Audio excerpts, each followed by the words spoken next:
Bonjour frères et sœurs et merci de votre fidélité. Nous appartenons tous à une famille de sang et Jésus n'échappe pas à cette règle.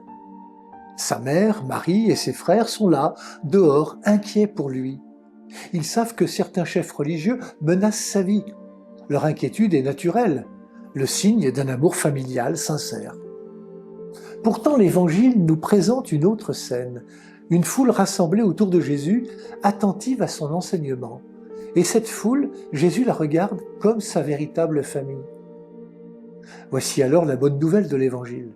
Nous faisons, nous aussi, partie de la famille de Jésus, à condition d'accomplir sa volonté. Sa parole ouvre nos cœurs à une autre forme de famille, celle de la fraternité universelle que Dieu désire pour toute l'humanité. Une famille fondée sur sa parole, sur Jésus, le Fils de Dieu, le Verbe de Dieu. Dans cette famille nouvelle, chaque être humain devient un frère, une sœur. C'est une famille toujours en construction, un édifice à bâtir jour après jour. Pour qu'elle prenne vie, nous devons sans cesse revenir au Christ et à sa parole, nous laisser guider par son esprit, nourrir notre intimité avec lui et apprendre de lui ce qu'est la volonté du Père.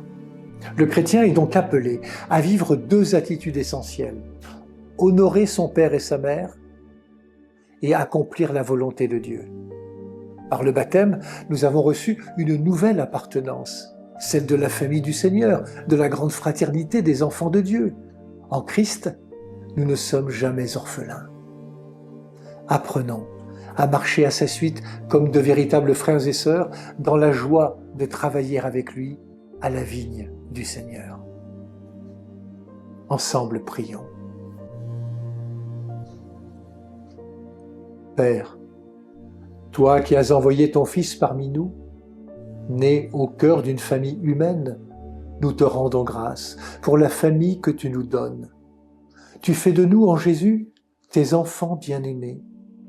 Ouvre notre cœur à cette famille nouvelle où chaque être humain est un frère, une sœur. Apprends-nous à honorer nos parents et à chercher en tout ta volonté. Que ta parole façonne nos vies, que ton esprit nous conduise chaque jour vers le Christ, afin que nous nous sentions jamais orphelins, mais unis dans la grande fraternité de tes enfants. Fais de nous des ouvriers dans ta vigne, heureux de marcher à la suite de Jésus, lui qui vit et règne pour les siècles des siècles. Amen. Prenez bien soin de vous et des autres.